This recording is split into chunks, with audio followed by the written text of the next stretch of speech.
యువతను మత్తులో జోగేలా చేసి అనేక క్రైమ్స్ కు కారణమవుతున్న గంజాయి డ్రగ్స్ పై ఏపీ సర్కారు ఉక్కుపాదం మోపాలని డిసైడ్ అయింది. దీనికి సంబంధించి పలు కీలక నిర్ణయాలు కూడా తీసుకుంది.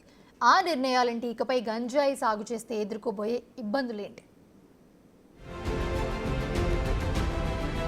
గంజాయి మత్తు పదార్థాల పేరు కూడా వినిపించకుండా ఏపీ ప్రభుత్వం చర్యలు తీసుకుంటోంది. ఇకపై క్షేత్రస్థాయిలో ఉక్కుపాదం మోపాలని అధికారులను ఆదేశించారు మంత్రి నారా లోకేష్. డ్రగ్స్ విక్రయించే వారి కుటుంబానికి ప్రభుత్వం అందించే సంక్షేమ కార్యక్రమాలు కట్ చేసే విధంగా చర్యలు తీసుకునేందుకు సమాయత్తమవుతున్నారు. గంజాయి ఇతర మాదక ద్రవ్యాల నియంత్రణకు ఏర్పాటైన మంత్రుల ఉపసంఘం 3వ సమావేశం సచివాలయంలో జరిగింది. హోంమంత్రి అనిత అధ్యక్షతన జరిగిన ఈ సమావేశంలో మంత్రులు లోకేష్, కొల్లు రవీంద్ర, సత్యకుమార్ యాదవ్, సంధ్యారాణి, డీజీపీ ద్వారకా తిరుమలరావు, ఇతర పోలీస్ ఉన్నతాధికారులు పాల్గొన్నారు. గంజాయి మాదక ద్రవ్యాల కట్టడిపై నేతలు, అధికారులు చర్చించారు. AP anti narcotics task force ను ఈగల్గా మారుస్తూ సమావేశంలో నిర్ణయం తీసుకున్నారు. టాస్క్ ఫోర్స్ విధి విధానాలపై సుదీర్ఘంగా చర్చించారు. ఈ సందర్భంగా సభ్యులు పలు ప్రతిపాదనలు చేశారు.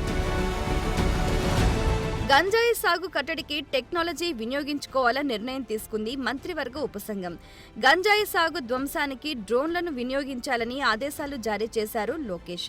అంతేకాదు, మాదక ద్రవ్యాలపై అవగాహన కల్పించేందుకు రాష్ట్రంలోని అన్ని స్కూళ్లు, కాలేజీలు, యూనివర్సిటీలు, గ్రామ వార్డు సచివాలయాల పరిధిలో 10 మందితో ఈగల్ కమిటీలు ఏర్పాటు చేయాలన్నారు. కమ్యూనిటీ పోలీసింగ్ కూడా జరగాలన్నారు. మహిళా సంఘాలు, ఆశా వర్కర్లను కూడా భాగస్వామ్యం చేయాలని సూచించారు. గంజాయి కేసుల్లో ఇరుక్కున్న వారి ఫోటోలను ప్రత్యేక వెబ్సైట్లో పోలీస్ స్టేషన్లో ఉంచాలని నిర్ణయించింది మంత్రివర్గ ఉపసంఘం. ఇప్పుడు కఠిన నిర్ణయాలు తీసుకోకపోతే అనేక సమస్యలు ఎదుర్కోక తప్పదని సబ్ కమిటీ సభ్యులు అభిప్రాయపడ్డారు. గంజాయి డ్రగ్స్ విక్రయించే వారి కుటుంబానికి ప్రభుత్వం అందించే సంక్షేమ కార్యక్రమాలు కట్ చేసే ఆలోచనను మంత్రుల ఉపసంఘం సమావేశంలో చర్చించింది.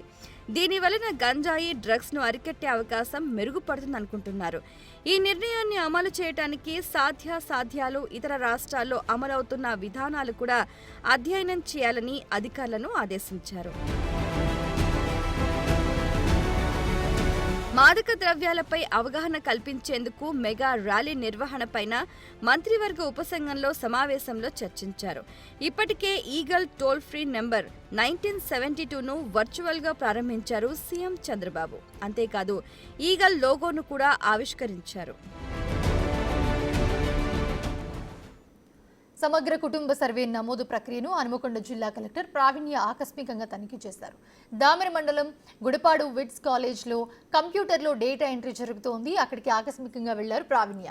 ఇక ఆ తర్వాత పరకాల మండలం కామారెడ్డిపల్లి శివారులోని హనుమాన్ జిన్నింగ్ కాటన్ మిల్లులో సీసీఐ కొనుగోలు ప్రక్రియను కలెక్టర్ పరిశీలించారు. ఆ తర్వాత లక్ష్మీపురం గ్రామంలో ధాన్యం కొనుగోలు కేంద్రం అంగన్వాడీ సెంటర్ను తనిఖీ చేశారు. రైతులకు ఎలాంటి ఇబ్బందులు రాకుండా చూసుకోవాలని కొనుగోలు కేంద్రాల నిర్వాహకులకు ఆదేశించారు కలెక్టర్.